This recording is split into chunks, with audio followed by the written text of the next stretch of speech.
Stanley Cup winner Marc Tardif is the forgotten star of the 1970s. The WHA's all-time leading goal scorer and an NHL All-Star, Tardif's magnificent career is certified Hall of Fame worthy. But Tardif's career nearly came to a premature end in 1976 after a violent and senseless attack left him bloodied and severely injured.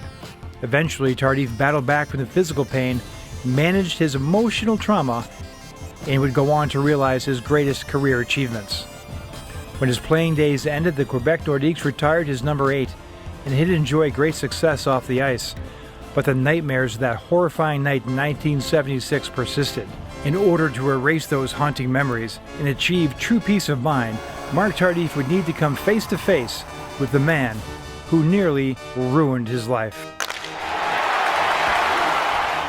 Marc Tardif's rise to stardom began in junior hockey as a member of the Montreal Junior Canadiens. The 1968-69 edition of the Junior Canadiens is regarded as one of the greatest junior teams ever assembled. Among the future NHL stars in that group were Tardif, Gilbert Perreault, Richard Martin, Réjean Houle, Guy Charron, and Jocelyn Gavemont. Not surprisingly, that powerful team captured the Memorial Cup as the top junior team in Canada in 1969. Marc was drafted second overall by the Montreal Canadiens in 1969, thanks to an obsolete draft rule that gave the Habs the right to select 2 French-Canadian players of their choosing before the rest of the league's amateur draft was held. Tardif began the 1969-70 season playing for Montreal's farm team, the Montreal Voyageurs of the AHL, where he racked up 58 points in only 45 games before getting called up to the big club in February 1970. However, playing time would be tough to come by for Tardif, as the Habs lineup featured future Hall of Famers such as Jean Beliveau, Frank Mahovlich, André Richard, Jacques Lemaire, and Yvan Cournoyer. Still, he went on to play regular shifts with the Canadiens for the following 3 seasons, scoring 19, 25, and 31 goals, often playing on the third line. The talented left wing also earned a reputation as a tough player, who was not afraid to fight if necessary, as evidenced by the 133 penalty minutes he compiled in 1970-71. Tardif earned 2 Stanley Cups in 71 and 73, but he often feuded with Habs coach Scotty Bowman, who questioned his commitment to the defensive end of the ice. In 1973, Marc was offered a 3-year, $250,000 contract by the Los Angeles Sharks of the rival WHA. He had been making $40,000 with the Habs, who then offered him $80,000 but on a 1-year deal. Tardif jumped at the Sharks' offer and was to be the centerpiece of the LA franchise. Tardif's money was guaranteed by the league, but his play was uninspired with the Sharks, a terrible franchise with inadequate practice facilities and sparse fan support. He failed to score in his first 10 games, but ended the lackluster 73-74 season with 70 points, including 40 goals. In April 1974, LA moved its team to Michigan and was named the Michigan Stags. The cash-starved franchise was even worse in Michigan, and in January they were forced to deal Tardif and his hefty contract to the Quebec Nordiques in exchange for journeyman Pierre Guité, Alain Boom Boom Caron, and Michel Rollo. Reunited with his best friend Réjean Houle and placed on a line with Chris Bordelot and budding superstar Real Buddy Cloutier, Tardif immediately flourished in his native Quebec with 38 goals in just 53 games to end the season with 50 goals between the two teams. The Nordiques were so elated to have Tardif in the fold, they gave him an unheard-of 10-year contract. A wise business decision, as Nordiques' attendance jumped by over 3,000 per game upon his arrival. Entering the 1975-76 campaign, the peak of the 1970s Goon era, Nordiques GM Maurice Filion realized he needed a crew of heavyweights to protect his investment in Tardif and Quebec's Flying Frenchmen. So he fortified his lineup with feared policemen such as Gordy Machine Gun Gallant, Kurt Brackenberry, Steve Sutherland, Alan Glebensky, and Charles Constantin. Everything went according to plan throughout the 75-76 season. The Nordiques led the league in goals and finished first in the Canadian division. Meanwhile, Tardif established himself as the WHA's premier player, pacing the league in goals with 71, assists with 77, and points with 148. And he was named the league's MVP. Tardif was invited to play in the 1976 Canada Cup and was considered to be the premier left wing in all of hockey. The one team Tardif struggled with during his magical season was the Calgary Cowboys. a grinding team with few stars. Offensively, Tardif was a non-factor in the season series versus the Cowboys, but he did fight notorious goon Rick Jodzio twice and delivered a severe beating to tough guy Butch Deadmarsh. Throughout the season, Jodzio was given strict orders to shadow and distract Tardif, and the strategy appeared to be effective. To set the scene for what transpired next, we refer to 2004's The Rebel League. The high-flying Nordiques met the Cowboys in the first round of the playoffs that season in what looked like, on paper, to be a monumental mismatch. The Cowboys finished 18 points behind the Nordiques in the regular season standings. The series was supposed to be a walkover for the Nordiques. Cowboys coach Joe Crozier decided the series needed some publicity. So before the first game, he took Cowboys henchmen Jodzio, Deadmarsh, and Peter Driscoll to a boxing club and had pictures taken of them sparring. They then upset the Nordiques 3-1 in the first game of the series before all hell broke loose in Game 2. Early in the contest, Gordy Gallant jumped Jodzio, and both players were given 5-minute majors. Tardif scored while Jodzio was serving his penalty. Later in the first period, Tardif had positioned himself along the boards in his zone when Jodzio came off the Calgary bench and made a beeline towards the Nordique star. According to Quebec goalie Richard Brodeur, who was playing goal that night, Jodzio got within 10 feet of Tardif, launched himself, and cross-checked the Nordiques winger in the face. Tardif, who was not wearing a helmet, fell backwards. His skull hit the ice with a sickening thud, and he was immediately knocked unconscious. Still, the bloodthirsty Jodzio proceeded to pummel the defenseless Tardif with several punches as blood gushed from his nose and mouth. Jodzio had one thing on his mind, says Brodeur. When he jumped on Marc, I jumped on him. Then someone jumped on me, and the riot started. The ensuing brawl lasted for 45 minutes and ended only when Quebec police appeared on the ice and escorted both teams to the dressing rooms. 11 players were ejected. Referee Steve Dowling issued 179 penalty minutes. Bloodied, battered, and still unconscious, Tardif was taken off the ice on a stretcher and rushed to a nearby hospital. It was the worst thing I've ever seen in hockey, said Maurice Villion. The incident gained worldwide attention. The aftermath of the brawl wasn't much better. The Cowboys, who would win the series, immediately accused the Nordiques of exaggerating their star's injury. Jodzio denied he cross-checked Tardif. Crozier blamed Quebec coach Jean-Guy Gendron for failing to control his team. The Nordiques, for their part, threatened to withdraw from the series unless Jodzio was suspended for life. Crozier was suspended for the rest of the series, and WHA Vice President of Operations Bud Poyle resigned. Given the geopolitics involved with the two teams, the coverage of the incident took on a shrill, bigoted tone. Doctors determined that Tardif suffered a major brain trauma and was one of the first acknowledged victims of a serious concussion. He didn't skate for the next 4 months, and he only resumed training at the end of the following summer. He was forced to miss the 1976 Canada Cup tournament. Meanwhile, Jodzio faced criminal charges and pleaded guilty to assault. I knew I couldn't afford a house of my own. Boots here. Here's how the CBC covered the Calgary-Quebec brawl. The Solicitor General's office says the demand to lay criminal charges will get special attention. The two teams cleared the benches to fight after Tardif was flattened by a high stick and punched several times while he lay helpless on the ice. The president of the Nordiques, John Dakers, describes the case as butchery and blames the Cowboys coach, Joe Crozier. Tardif, who set a WHA scoring record this season with 71 goals and 77 assists, was taken to hospital unconscious as the fight continued. The team says he'll be out of action for the rest of the playoffs against the Cowboys. Police had to intervene to restore order after almost an hour of fighting. The Cowboys went on to win 8-4 to take a 2-0 lead in the best-of-7 semifinals of the WHA's Canadian division. David Bazet, CBC News, Quebec City.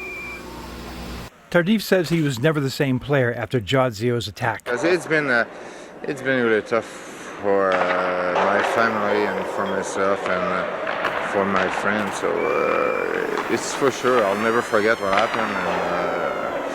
And even today, I still feel some trouble for that. But are you talking more, Marc, that the mental anguish is still there? Because physically you're fine. Yeah, physically I'm fine. But the thing is that when you get hurt like that, you just can't. You're not maybe as strong as you were before, and I heard that about Ted Green when he was hurt in 72, 73, if I can remember. You don't feel the same, and sometimes after you have maybe 1 or 2 beers, you feel more addicts than you used to before. There's things that are dead in the head, and it will never come back. But the best thing to do is that you have to forget about it. Try to forget about it and go day by day.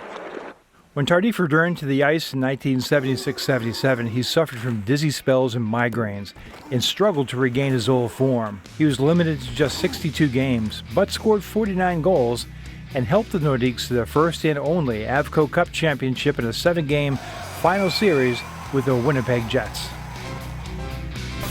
Remet derrière à Réal Cloutier qui manœuvre bien la passe. Oh, ça, c'est bien. Revoyons le jeu. Donc, c'est une mise au jeu très importante rapportée par les Nordiques. Donc, on voit Réal qui localise du coin de l'œil Marc Tardif. Je vais vous présenter le capitaine des Nordiques de Québec, Marc Tardif. With the WHA condensed to just 8 teams in 77-78, Marc once again led the league in goals with 65, assists with 89, and points with 154 to set the all-time Major League point scoring mark previously held by Phil Esposito. He played another season in the WHA before Quebec merged with the NHL. A splendid skater who excelled at stick handling in close, Marc finished his WHA career with a whopping 666 points in only 446 regular season WHA games. The 2-time league MVP and 4-time All-Star forever ranks as the WHA's all-time goal-scoring king. Upon his return to the NHL in 1979, Tardif was a bit past his prime, but still a force for the expansion club. In fact, he was on pace for a 45-goal season in 79-80 until he got injured. Still, he finished with 68 points in 58 games that he played that season. When the 1980-81 season began, it was clear that Marc would play second fiddle behind the Stastny brothers, who had just defected from Slovakia, and young winger Michel Goulet. Marc wasn't too happy about the situation, but continued to produce. He even scored 39 goals during the 81-82 season for his best NHL performance, and he earned a trip to the 1982 NHL All-Star Game. Marc Tardif played his final NHL season in 1982-83, languishing as a third-line left wing behind Michel Goulet and Anton Stastny. Tensions had grown between him and head coach Michel Bergeron, who bristled at Tardif's now indifferent attitude and half-hearted defensive play. But all was forgotten the next season, however, when Tardif's number 8 was hoisted to the rafters of Le Colisée, the second number the franchise retired after J.C. Tremblay's number 3. Later, he was inducted into the Quebec Sports Hall of Fame. Marc's timing in the NHL was maybe a little bit off, and it may have cost him the Hockey Hall of Fame status he deserves. Tardif broke in with a powerful Montreal team and never got a chance to play on a top line. And he was 30 years old when he returned to the NHL and got stuck behind Goulet and Stastny. But he finished his career with 2 Stanley Cup titles, 1 Avco Cup trophy, and 1 Memorial Cup. And he was perhaps the WHA's all-time greatest player. Marc finished his NHL career with a respectable 401 points in 517 regular season games. In retirement, Tardif owns successful Toyota and Kia dealerships in Quebec. He devotes much of his time to his family, his children and grandchildren. In 2007, over 30 years after the horrifying attack he endured against the Calgary Cowboys, one of these car dealerships would be the scene of an unexpected and dramatic meeting between Tardif and Rick Jodzio. Jodzio, passing through Quebec for one of his son's Pee-wee tournaments, asked the local reporter if he could arrange a brief meeting between himself and Tardif. A stunned Tardif agreed to the meeting. When Jodzio, accompanied by his 2 sons, entered the room, the air crackled with tension. A crowd of onlookers nervously circled the aging warriors. For the first time since 1976, Tardif faced the man who could have ruined his life. Jodzio knew what his host was thinking in those emotional moments. He said, "I would like to apologize for what I did to you 31 years ago." He then gave him a hug and said, I'm glad you agreed to meet me. It was an emotional moment for Tardif, who struggled to hold back tears. Said Tardif, I did not expect to experience such a meeting today. It is impossible for me to express what I feel. It's a weird feeling. I sometimes thought that one of these days I would meet him somewhere. He showed a lot of courage by coming to meet me. I don't know if I would have been able to do the same. The passage of time can soften bad memories, but never completely erase them. But in their elder years, Marc Tardif and Rick Jodzio remind us that even the most bitter rivals can reach a peaceful resolution to the battles of long ago. The Pro Hockey Alumni celebrates the players who made the game great. If you like this documentary of Marc Tardif, check out this video for more amazing stories from hockey's golden era. Talk about a good iron. Talk about those. Hey, $649. Wesley Bryan put him in the bag, went from 90th or something like that to top 15 in strokes gained approach. How about it? I didn't even know that. Can I just hit? Okay, sorry. Yeah, sorry. Talking about the best irons in the world, George.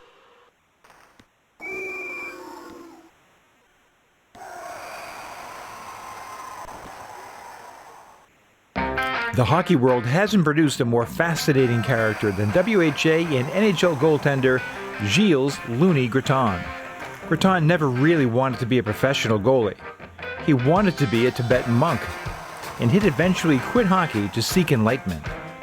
But Gratton's path from playing big league hockey to finding spiritual wisdom was a raucous one, marked by sex, drugs, and rock and roll, overshadowing his unique talent that made him one of hockey's most promising young goaltenders.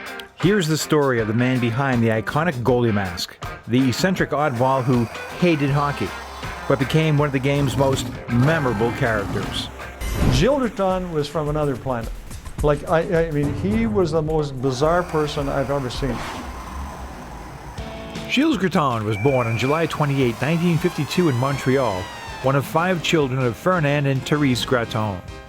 His older brother Norm would eventually play in the NHL for several teams over 5 seasons. Gilles became a goaltender when his Pee Wee team's goalie, Dan Bouchard, yes, that Dan Bouchard, was promoted to the Bantam team and the team needed a goalie. So they chose the smallest player, which happened to be Gilles, to replace him. To that point, Gilles had never played the position. Gilles was a standout through Bantam and midget hockey and eventually moved on to Junior B in LaSalle, where he notably endured 2 severe concussions, both of which required hospitalization.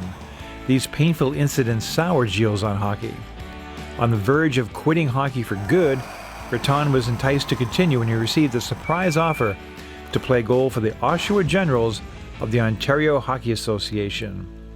Now, the Generals boasted several NHL stars such as Terry O'Reilly, Bob Hound Kelly, and George Ferguson, but the team struggled through the 69-70 and 70-71 seasons. Gratton played decently, but allowed 5 goals per game. The fortunes of the Generals and Gratton improved dramatically in 1971-72 as the team posted a 35, 18, and 10 record, with Gratton allowing 3.55 goals per game to earn his second All-Star team selection behind Michel Bunny Larocque of the Ottawa 67s. Gratton was drafted by the Buffalo Sabres in round 5 of the 1972 draft, and GM Punchy Imlach offered him $9,000 for 2 seasons, plus a $5,000 bonus and a sure ticket to the minor leagues. Luckily for Gratton, the fledgling World Hockey Association was now on the scene, and the Ottawa Nationals offered him $25,000 per year over 2 years and a $20,000 signing bonus. Gratton signed on with Ottawa to share goaltending duties with veteran Les Binkley. Aside from Binkley, Wayne Carleton, and Brian Conacher, the Nationals had little NHL experience, but were a hard-working collection of minor leaguers and recent juniors. The 20-year-old Gratton had a stellar rookie season, posting a 25-22-3 record and a solid 3.71 goals against average. Gratton and Binkley were particularly strong in a 4-game playoff loss versus the eventual champion New England Whalers. In Game 2, Gratton stopped 52 shots, but the overmatched Nationals lost in overtime.